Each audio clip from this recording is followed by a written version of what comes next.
নাম বলবেন আপনার? নদী। নদী। নদী হচ্ছে আপনার নাম। বর্তমানে বয়স কত? 22 বছর শেষ, 23 বছর পা রাখছি। 23 বছর। আপনি কি করেন পেশায়? আমি পেশায় এখন ফ্রি বাসায়। আচ্ছা, এই অনুষ্ঠানে আপনি এসেছেন, আপনি সিক্রেটস অনুষ্ঠানটা সম্পর্কে জানেন এবং এই অনুষ্ঠানে মানুষ নিজের ভুলগুলো, অপরাধগুলো এখানে কনফেস করে, স্বীকার করে এবং আপনি সেটা করতে যাচ্ছেন পুরো অনুষ্ঠান জুড়েই। কিন্তু তার আগে আমাকে একটু বলেন যে কেন আসলেন? কারণ আমার জন্য কয়েকটা জীবনই নষ্ট হয়েছে, কষ্ট পাইছে। আমার মনে হলো অনুষ্ঠান শোনার কারণে আমি যদি এই অনুষ্ঠানের যে আমার কথাটি বলি, আমার মতো ভুল জানি কেউ না করে, আমার মতো কেউ জানি আর কেউকে কষ্ট না দেয়। ওকে, আমরা শুরু করতে পারি, একেবারে ব্যাকগ্রাউন্ড থেকে শুরু করব। ঠিক আছে, আপনি এই অনুষ্ঠানের খোঁজ পেলেন কিভাবে, এটা আগে বলেন। আমি 3 বছর যাবত আপনার অনুষ্ঠানটা শুনছি, কিন্তু এখন মনে হলো আমি নিজেই তো একটা অপরাধী। আমি কার অপরাধীর গল্প শুনি, আমি নিজেও যা বলি তাহলে অনেক মানুষ সতর্ক হয়ে যাবে। কিবরিয়া ভাই, আমার একটা প্রশ্ন ছিল, আপনি কেন ওই চ্যানেল থেকে না বলে চলে আসছেন? আচ্ছা, আপনি প্রশ্নটা অনুষ্ঠান শুরু হওয়ার আগে বারবার আমাকে জিজ্ঞেস করছিলেন। আমি বলেছিলাম যে আপনি আমাকে অনুষ্ঠানই করেন, তাতে করে এটা অনেকেরই বিষয়টা জানা হয়ে যাবে। প্রথম কথা হচ্ছে যে এটা না বলা না, এটা আমি যখন একটা রেডিও থেকে অন্য কোনো রেডিওতে যাচ্ছি, তখন আমি যদি বলি যে আজকের পর থেকে আমাকে শুনতে পাবেন ঢাকা FM-এ, ওই রেডিওতে বসে, এটা খুবই নন প্রফেশনাল শোনা যায় এবং এটা ওই রেডিও পারমিটও করে না, তাই না? সুতরাং না বলে না আসলে। তবে হ্যাঁ, আমার হয়তো আরও একটু বলা উচিত ছিল যে আমি খুব শীঘ্রই অন্য একটা রেডিওতে জয়েন করতে যাচ্ছি, সেখানে আমাকে আপনারা শুনতে পাবেন। কিন্তু আমি সেটা বললেও যে সেখান থেকে সেটা প্রচার করা হবে এমন তো কোনো গ্যারান্টি ছিল না। হ্যাঁ, এবং আমি জানি যে এরকম অনেক মানুষই আমি এখন পথে ঘাটে, হাটে মাঠে ঘাটে আমার সঙ্গে দেখা হয়ে যায় যে ভাই আপনি রেডিও ছেড়ে দিলেন কেন? আমাকে এই প্রশ্ন করে অনেকেই। আমি তো ভাই রেডিও ছেড়ে দেইনি। আমি যেদিন থেকে আমার পূর্বের স্টেশন ত্যাগ করেছি, এই ঢাকা FM-এ জয়েন করেছি, সেদিন তার পরের সপ্তাহ থেকেই আমি রবিবার এবং বুধবার দুটো অনুষ্ঠান নিয়ে আপনাদের সঙ্গে আছি এবং এই অনুষ্ঠানের কন্টেন্টগুলো সেম, প্রেজেন্টেশনের ধরনটা একটু আলাদা এবং তারপরেও আমি দেখেছি যে অনেক মানুষই এখন পর্যন্ত জানে না যে আমি ঢাকা FM-এ কাজ করছি, হয়তো ধীরে ধীরে জেনে যাবে আর কি। হ্যাঁ কিবরিয়া ভাই, কারণ আপনি যেদিন বলছেন আজকে অনুষ্ঠানে লাস্টে দিয়ে আমার কিছু কথা শুনতে পারবেন, সেদিন মানে কি কিবরিয়া ভাই কি বলতে চাই, এতদিন যাবত সেজন্য অপেক্ষা তো করছি। অপেক্ষা তো করার পরে দেখি সে আর চ্যানেলে থাকবে না। সে কোথায় যাবে, কি কারণে যাবে, কারণটা কি একটু তো জানাবে না, ফেসবুকে তো জানাবে। এর জন্য জানেন আমি অনেক কান্না করছি সেদিন, রাত আমার ঘুমই হয়নি। কারণ আপনাকে আমি কখনো দেখিনি, আজকে আমার জীবনে প্রথম দেখা। তারপর আপনি কণ্ঠ শুনে আর আপনার ব্যবহার আচার এতটা ভালো, সেটা থ্যাংক ইউ। আমার সামনে বসে প্রশংসা করছেন, আমার কিছুটা বিব্রত লাগছে। Thank you very much. আপনাদের এই ভালোবাসা নিঃসন্দেহে সেটা আমার জন্য অনেক বড় পাওয়া, সৃষ্টিকর্তার কৃপা। আমরা মূল জায়গাটা থেকে শুরু করতে চাই। বুঝতে পেরেছি অনেকেই কষ্ট পেয়েছেন, কিন্তু ধীরে ধীরে খুঁজে পাবে আমাকে, আমি এটা বিশ্বাস করি। কারণ বাংলাদেশের লার্জেস্ট নেটওয়ার্ক হচ্ছে ঢাকা FM-এর। সো টুডে অর টুমোরো সবাই এটা জানবে, খুঁজে পাবে। ওকে, নদী, একেবারে ব্যাকগ্রাউন্ড যেটা বোঝাচ্ছি যে আপনি যে আজকে যে জায়গাটায় এসে উপনীত হয়েছেন এবং আপনি বুঝতে পারছেন যে আপনার যে ভুলগুলো, অপরাধগুলো, সেই ভুল আর অপরাধের পেছনে তো একটা শক্তিশালী কারণ আছে। সেই ছোটবেলা থেকেই আমি শুরু করতে চাই যে কিভাবে আপনি ধীরে ধীরে এই জায়গাটায় এসেছেন। আমার মা হেরা 3 ভাই, আমরা 3 বোন 2 ভাই। তখন আমার বড় বোন হলো, তারপরে আমি হলাম, তারপরে আমার আরেকটা বোন হলো। এই কারণে আমার আম্মু আমার ছোট খালাম্মার কাছে আমাকে দিয়ে দিল। দিয়ে দেওয়ার কারণে তখন আমার খালাম্মার শুধু নতুন বিয়ে হয়েছে, আমি শুনছি বড় হয়ে, তখন তার কোনো ছেলে মেয়ে ছিল না, তার হাজবেন্ড দেশের বাইরে থাকতো। এই জন্য আমার ছোট খালাম্মা আমাকে নিয়ে নিল। নিয়ে নেওয়ার পরে তারপরে আমার মা আমার কোনো খরচপাতি দিত না, আমার বাবাও দিত না, আমার খালাম্মা চাইতো না, বলতো আমার হাজবেন্ড বাইরে থাকে, তুই থাক, আমারই তো মেয়ে, বোনের মেয়ে, আমার মেয়ে। বয়স যখন 5 বছর, তখন আমার খালাম্মার ঘরে আমার একটা বোন হলো। বোন হওয়ার পরে তারপরে আমাকে স্কুলে ভর্তি করে দিল। আমি স্কুলে যাওয়ার সময় আমার বোনকে দিয়ে আসি, আবার নিয়ে আসি। তারপরে আস্তে আস্তে যখন আমি 6-এ উঠলাম, আমি আবার খুব সাইকেল চালাতে পছন্দ করতাম। আমি সাইকেল নিয়েই, স্কুলটা অনেক দূরে ছিল, সাইকেল চালিয়ে স্কুলে যেতাম। সাইকেল চালিয়ে স্কুলে যাওয়ার পথে কয়েকটা ছেলেই প্রশ্ন করতো, এই মেয়েটা কেন সাইকেল চালিয়ে স্কুলে যায়? সবাই তো এইভাবে সাধারণভাবে যায়, পেয়ে হেঁটে যায়, এই মেয়েটা কেন এই সাইকেল চালা যায়? আমরা ওই মেয়ের পাশে পাশে যাবো। ঠিক আছে, যাক, সেই নিয়ে আমি কখনো প্রশ্ন করি না। তারপরে একদিন একটা ছেলে বললো, নদী তুমি কেন সাইকেল চালায় স্কুলে যাও? এটা কোন ক্লাসে? আমি তখন 6-এ ভর্তি হয়েছি। 6-এ ভর্তি হয়েছেন? হ্যাঁ। বললাম কি, দেখো আমাদের বাসা থেকে অনেকটা লেট হয়ে যায়, আমার বোনকে স্কুলে পৌঁছাই দিয়ে আমার স্কুল যাইতে হয়, আমার পায়ে হেঁটে যাওয়ার এত সময় নাই, এই জন্য আমি নিজে সাইকেল চালাইয়া যাই। তারপরে বললো ঠিক আছে যাও। এইভাবে তো ছেলেরা খারাপ ভাবে, গ্রামে একটু গ্রাম সাইডে, এটা শহর হলে চলতো, আমি প্রতিদিন সাইকেল চালাই, ওখানটা যাই, ছেলেটা প্রতিদিন দোকানে বসে থাকে, শুধু আমাকে ফলো করে। আমি আবার স্কুল ছুটি হওয়ার টাইমে বসে থাকে, যাওয়ার সময় বসে থাকে। একদিন আমি মেলাতে, বাড়ির পাশে মেলা হয়, বিরাট বড় মেলা, সেই মেলাতে গেলাম। মেলাতে যাওয়ার পরে সে আমার জন্য একটা গোলাপ নিয়ে দাঁড়ায় আছে, বলে নদী এটা তোমার জন্য। আমি কেন, এটা আমার জন্য। আমি এই গোলাপ দিয়ে কী করবো?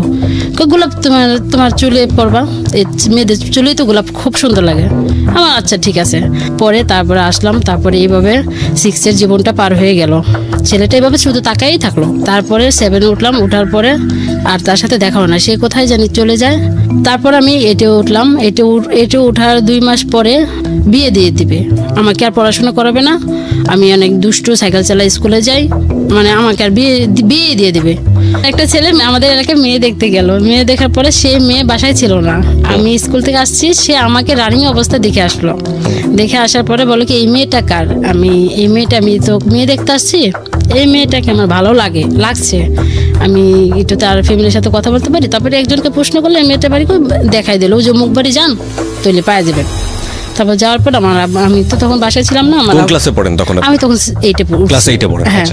তারপরে আমার আব্বু মার সাথে কথা বলে আচ্ছা মেয়ে তো বড় হয়েছে, বিয়ে দিবই, তাহলে তোমার বাবা মাকে নিয়ে এসো। তবে ছেলের বাবা ছিল না, মা ছিল। তারা খুব ছোট ফ্যামিলি ছিল, 1 ভাই 1 বোন ছিল, আর বোনের শুধু একটা মেয়ে ছিল। তারপরে তারা আসলো, আসার পরে এক দেখায় আন্টি পড়ায় রেখা গেল, বিয়ে হোক আর না হোক আন্টিটা পড়ে থাক। তারপরে পরে আমাদের ফ্যামিলিতে গেল, যাওয়ার পরে কিনো রকম, মানে তখন আমার বাবা মার চিন্তা ছিল কি আমার মেয়েকে বিয়ে দিয়ে দেবো, সে যেই রকমই হোক। আসলে কিন্তু তখন আমার বয়স রানিং 14 বছর চলতেছিল। তখন আমার হাজবেন্ডের বয়স প্রায় 40-এর কাছাকাছি হয়েছে, কিন্তু তার টাকা পয়সা ছিল, অনেক টাকা পয়সা ছিল, কিন্তু এর জন্য বিয়ে দিবে। ছেলে হোক না বয়স্ক হোক, বয়স তা তো টাকা আছে, বাড়ি আছে, গাড়ি আছে, মান সম্মান আছে, দিয়ে বিয়ে। মেয়ে তো অবশ্যই হ্যাপি থাকবে, সুখে থাকবে। তারপরে আমি তো ছেলেকে যে একদিন দেখছিলাম, তারপরে মানে পরে শান্তি পরে রেখে গেলো, তারপরে একদম সরাসরি বিয়ে। তারপরে বিয়ে ভালোই হয়েছে, মানে দুমদাম করে বিয়ে হয়েছে। বিয়ে হওয়ার পরে আমাকে যখন বাসা নিয়ে আসলো, তখন আমি দেখি, তারপর এখন নিজে চোখের সামনে দাঁড়ায় দেখি কি, যখন বাসর রাত্রে এটা কার সাথে বিয়ে দিছে, সে তো আমার মনে হয় আমার বাবার বয়সের সেম। সে আমাকে এই ছেলের সাথে কেন বিয়ে দিলে? আমি তারপর তাকে বললাম, আপনি আমাকে কেন বিয়ে করলেন? আমি তো তোমাকে বিয়ে করছি, তোমাকে একা বিয়ে করি, তোমার বাবা মাকে সাক্ষী রেখে বিয়ে করছি। তাহলে বিয়ে করছি, তারপরে ঠিক আছে সংসার করতেছি। তখন স্বামী কি জিনিস আমি বুঝতাম না। মাঝে মাঝে শাশুড়ির সাথেও ঘুমাই থাকতাম, মানে এই রুমও ঘুমাই থাকতাম, ওই রুমও ঘুমাই থাকতাম, মানে কোনো ছিল না। তারপরে বললাম কি আমাকে এখন একটা ফোন কিনে দেবেন, আমি তো বাবা মার সাথে কথা বলতে হয়। কি বলবেন? কাকে এখন তোমার ফোন কিনে দরকার নেই, এখন তুমি ফোনটা কি করবে? তুমি এখন তোমার যখন একটা বেবি হবে তখন আমি তোমাকে ফোন কিনে দেবো, এছাড়া দিব না। আর ফোন তোমার চালানোও নিষেধ। আর একটা কথা সে বলে রাখছিল শুরু থেকেই, তুমি কখনো পর্দা ছাড়া বাইরে যেতে পারবে না, তুমি সবসময় পর্দা করে বাইরে যাইবা, তুমি বিনা কারণে গেটের বাইরে বেরোতে পারবে না। আমার সে এখনো পর্যন্ত গেটের বাইরে বেরোতে দেয় না, গেটে বাইরে বেরোতে পারবো না। ঠিক আছে, তখন তো বুঝি না বেরো, গেটে বাইরে না বেরোলে কি হবে? পুরো পাশটা তো ঘরের ভিতরে থাকতেই পাইতাছি, তোর দরকার কি গেটে বেরো দেওয়ার দরকার? তো যাই না। তো এমন কথা হতে একদিন সে আমাকে আমার বাবা বাড়ি নিয়ে যাওয়ার পরে মানে বাবা বাড়িতে আসতেছি, তখন বাসে ওঠার পরে একটা লোক পাশাপাশি সিটে বলছে কি, ভাইয়া আপনার মেয়েকে কি শ্বশুর বাড়িতে নিয়ে আইতেছেন? আমি তখন এই কথাটা শুনে কি জানেন না, আমি অনেক কান্না করছি। আমি তারপরে থেকে ভাবি তার সাথে আমি আর কখনো বাইরাবো না। তখন আমি বরখা ছাড়াই বাইরেছিলাম। যখন এই কথাটা বললো, আপনি কি ভাই আপনার মেয়েকে শ্বশুর বাড়িতে নিয়ে আসতেছেন, আমি কি রে, আসলে কি আমি এটা ভাবি? সে বয়স সবাই তো ভাবে, না হলে সে কেন এই কথাটা বলবে? তখন আমার হাজবেন্ড প্রশ্নের উত্তর দেয়নি, প্রশ্ন উত্তর না দিয়ে আমি কান্না করতেছি। তারপরে সেই লোকটা বুঝতে পারছে আমি তার ওয়াইফই হব, এর জন্য কান্না করতেছি। তারপরে বলল থাক, মানুষের কথা কি হয়। তারপরে আমি বাসায় এসে কিছু বলিনি, আমি তারপরে এভাবে শুয়ে থাকার পরে তারপরে আমার আস্তে আস্তে মানে একটা বেবি পেটে আসলো। বেবি পেটে আসার পরে সে আমাকে এমনি তো বাসা থেকে বাইরে দেয় না, একদম নিষেধ। এখন যখন 1.5 মাস বেবির বয়স পেটে, তখন বললো তোমার এখন থেকে গেটের বাইরে যাওয়া একদম নিষেধ, শুধু ডাক্তার চেক আপ করবে, বাসায় এসে ম্যাডাম আসবে, 12 তারিখে ডেট ছিল, আমাকে 5 তারিখে সিজার করবে, নর্মালি বাচ্চা নেবে না। তবে 5 তারিখে নেওয়া যাওয়ার পরে মানে তখন আমার বয়স 16 বছর। নেওয়া যাওয়ার পরে হাসপাতালে অনেক ডাক্তাররা অনেকটা রাগ হচ্ছে, এত অল্প বয়সের মেয়ে, আপনি এখনই মা। তারপর ঠিক আছে, অপারেশন হলো, মেয়ে হওয়ার পরে তখন আমার হাজব্যান্ড তো অনেকটাই খুশি, অনেকটাই হ্যাপি তার মেয়েকে দেখে, কিন্তু বউ কি হলো সেটা দেখার তার প্রশ্ন ছিল না। মানে বউয়ের খবর না নিলেও চলবে, মেয়েটা ঠিক আছে কিনা এটা হচ্ছে খবর বড় না কথা। নিলেও চলবে, আমার মেয়ে হয়ে গেছে, আমার একটা সংসারের হয়ে গেছে। তারপর ঠিক আছে, মেয়ে নিয়ে অনেকটা হ্যাপি। এখন হাসপাতালে রিলিজ করে আমি বাবা বাড়িতে নিয়ে যাবে, এখন বলে কি না আমার বাড়িতে যেতে হবে। আমার বাবা বলে কি না, আমার মেয়ে এখন তোমার বাসায় যে কিচ্ছু করতে পারবে না, এখন ঘাটে তো নামতে পারবে না, আমার মেয়ে আমার বাসায় থাকবে। তারপরে আমার হাজবেন্ড হাসপাতালে বিল সব পরিশোধ করে দিয়ে আমার বাবা বাড়িতে পাঠাইলো। তারপরে নিয়ে আসলো 12 দিনের দিনে। নিয়ে আসার পরে বেবিটা আস্তে আস্তে আস্তে আস্তে মানে মানে করতেছে, মানে এমনভাবে টক করতেছে জানি সে আমাকে ভুলে থাকতে পারে। আমাকে ভুলে থাকতে থাকতে সব সময় দাদুর কাছে থাকে, মানে ওর দাদিকেই দাদু বলা শিখাইছি, মানে দাদা তো নাই, আল্লাহ দাদুর কাছে থাকতো। আর ওর আব্বু তো মিরপুরে কে দোকান আছে জামা কাপড়ের, দোকানের থেকে রাত্রে 11টায় 10টায় যাই বাবা সবসময় তাদের কাছে রাখতো, আমাকে দিত না তেমন একটা। খাওয়া পড়া গোসল যা আছে সব করতো। করার পরে তারপরে একদিন তার আস্তে আস্তে দেখি কি তার শরীরে পরিবর্তন আসতেছে, মানে সে স্বাভাবিকভাবে সুস্থ না, আমি দেখতেছি শুধু অসুস্থ হয়ে যাচ্ছে। মানে আপনার মেয়ের কথা বলছেন আপনি? না, আমার হাজবেন্ডের কথা বলছি। আচ্ছা। মানে সেখান থেকে কি অসুস্থ হয়ে যাচ্ছে, মানে যখন আমি স্বামী কি জিনিস বুঝতাম না, মানে সে তখন একটু আগ্রহ ছিল। যখন আমি বুঝতে চেষ্টা করলাম সে আমার স্বামী, তাকে দিয়ে আমার সবটাই দরকার, তখন সে আস্তে আস্তে তো দুর্বল হয়ে গেল। দুর্বল হওয়ার তারপরে থেকে আস্তে আস্তে কি ভাই মানে সে আলাদা রুমে থাকা শুরু করলো। এটা বিয়ের কতদিন পরে? বাচ্চাটা হওয়ার 6-7 মাস পর থেকে। আচ্ছা, বাচ্চাটা হলো কত বছর পরে? বাচ্চাটা বিয়ে 3 বছর পরে হয়েছে। 3 বছর পরে হয়েছে, তার মানে 3.5 বছর 4 বছর পর্যন্ত আপনাদের রিলেশনশিপ একরকম ছিল, ভালোই বলা যেতে পারে। মানে একরকম না, মানে তখন আমি স্বামী কি জিনিস বুঝতাম, তখন আপনি বুঝতেন না, কিন্তু মানে যা স্বাভাবিক চলতো। আচ্ছা, কিন্তু তারপরে যখন আপনি বোঝা শুরু করলেন, যখন আমি সেই সময়টাতে সে আলাদা রুমে থাকা শুরু করলো, তাই বলতে চাচ্ছেন? আচ্ছা, ওকে, আমরা এখানে একটা বিরতি নেব প্রিয় শ্রোতা, ছোট্ট একটা বিরতি। আজকে যেই সিক্রেটসটা এখানে রিভিল হচ্ছে সেটা একটা মানুষের ব্যক্তি জীবনের গল্প, কিন্তু এটা আমাদের সমাজে কিন্তু এই ঘটনা একক না, খুব বেশি রেয়ার না। এই ভদ্রমহিলা কত বড় ভুল করেছে বা কত সিক্রেটস আজকে এখানে রিভিল করবে সেটার ব্যাকগ্রাউন্ডে রয়েছে আমরা। ছোট্ট একটা বিরতির পর আমরা আবারও ফিরবো মাত্র সিক্রেটসে। আপনারা শুনছেন ঢাকা FM 90.4। এই অনুষ্ঠান চলাকালীন সময় আমাদের ইউটিউবে আপলোড হচ্ছে, আপনি চাইলে ইউটিউবে চলে আসতে পারেন এবং অবশ্যই আমাদের চ্যানেলটি সাবস্ক্রাইব করতে ভুল করবেন না। সাবস্ক্রাইব করার পর পাশের বেল বাটনটি অন করে দেবেন, তাহলে আপনার সেলফোনে আপনি জানতে পারবেন আমরা কখন কখন নতুন কন্টেন্ট আপলোড করছি। আমাদের ইউটিউবের ঠিকানা হচ্ছে www.youtube.com/DFM904। আমি আবারও বলছি youtube.com/DFM904। প্লিজ সাবস্ক্রাইব করবেন। প্রিয় শ্রোতা, আপনাদের অসংখ্য অনুরোধে, চাপাচাপিতে এবং জোর করাতে একটা বিশেষ অনুরোধ আমাকে রাখতে হচ্ছে। সেটা হলো, বেশ কিছুদিন আগে বইয়ের ব্যাপারে আমি একটা অফার দিয়েছিলাম যে বইটি যদি আপনি প্রিয় মানুষকে উপহার দিতে চান এবং তাকে যদি আমার পক্ষ থেকে কিছু লিখে দিতে চান, তাহলে সেই সুযোগটি থাকছে। মাত্র 2 দিনের জন্য অফারটি দেওয়ার পর অসংখ্য অনুরোধ আসে এবং এরপর অফারটি বন্ধ হয়ে যায়। আমি সবার জন্য এই অফারটি আরও একবার ওপেন করছি। এখন থেকে শুরু করে আগামী 2 দিন আবার ওই অফারটি আমি দিচ্ছি। যদি আপনি এই বইটি কাউকে উপহার দিতে চান, যে বইটি বাজারে এসছে আমার জীবন গল্প এবং সিক্রেটস, এবং তাকে যদি আপনি কিছু লিখে দিতে চান, তাহলে যেটা করতে হবে, আপনাকে ফোন দিতে হবে এই নাম্বারে। নাম্বারটি হচ্ছে 09638771771। আমি আবারও বলছি 09638771771। ফোন দেওয়ার পরে আপনি কল সেন্টার থেকে কিছু নির্দেশনা পাবেন, সেই নির্দেশনা অনুসারে আপনি কাজ করবেন এবং আমি অতি দ্রুত আপনার হাতে বইটি পৌঁছানোর ব্যবস্থা করব। এই অফারটি শুধুই এই নাম্বারে ফোন করে যারা বইটি অর্ডার করবেন তাদের জন্য প্রযোজ্য, অন্য কোথাও থেকে এই অফারটি প্রযোজ্য হচ্ছে না। শুধু এই নাম্বারটি থেকে যারা বইটি অর্ডার করবেন, অ্যাডভান্স অর্ডার, ঢাকা সহ সারা বাংলাদেশে। হ্যাঁ, নদী, আমরা যেখানটায় ছিলাম তারপর আমি মানে মাঝে মাঝে বলি কি, আপনি কেন এই রুমে থাকেন? বলে আমার তো কাজ থাকে, ব্যবসা বাণিজ্য করি, ব্যস্ত থাকি, তোমার কাছে তো মানে এতটা বেশি বয়সে এত রাত পর্যন্ত রাত্রে জেলা কাজ করলে হিসাব টিসাব করলে তুমি তো বিরক্ত হবে। আমি কি সব সময় আপনি তো কাজ করে আমার রুমে যেতে পারেন, আমি ঘুমাইতাম, আমি ভাবতাম সে আসবে, আমি তারপরে মানে অপেক্ষা থাকতে তো ঘুমাই পড়তাম। এখন দেখি কি রাত পরে সকাল হয়ে গেছে, এখনো সে আসেনি, ওই রুমেই শুয়ে পড়ছে। তারপরে শুয়ে থাকার পরে তারপরে একদিন আমি নিজের থেকে ওই রুমে গেলাম। ওই রুমে যাওয়ার পরে আমি বলছি আমি এখন আপনার কাছে কিছু চাই। এখন তুমি কি চাও? আমি আপনি স্থির হয়ে যা যেতে পারি তাই চাই। কয় সরি আমি এখন দিতে পারবো না। দিতে পারবেন না কারণটা কি? আমি এখন সন্দেহ ঢুকলো সে কেন এমনটা করে, কেন একটা স্বাভাবিক ছেলে তো এমনটা করবে না। আমার বেবি হয়েছে দেখে আমার কাছে আসে না, না কি কারণটা কি আমি এখন জানবো। আরো মানুষও তো বেবি হয়, তার হাজবেন্ড কি তাকে রেখে চলে যায়?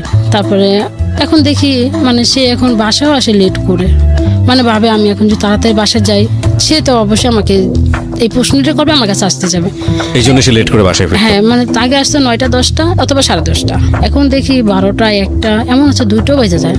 বাসা আসলে প্রশ্ন করলে বলে এই বন্ধুদের সাথে ছিল, এটা ছিল ওইটা ছিল। তাহলে দেখি এখন সে আমাকে কিন্তু সময় দিচ্ছে না। এমন সময় একটা বিয়ের প্রোগ্রাম পড়লো, নাচ করতে পারি বিয়ের অনুষ্ঠানে, মানে আর কেউকে দাওয়াত না করলেও মানে বিশেষ করে আমাকে দাওয়াত করবে, মানে আপনি গিয়ে নাচানাচি করবেন।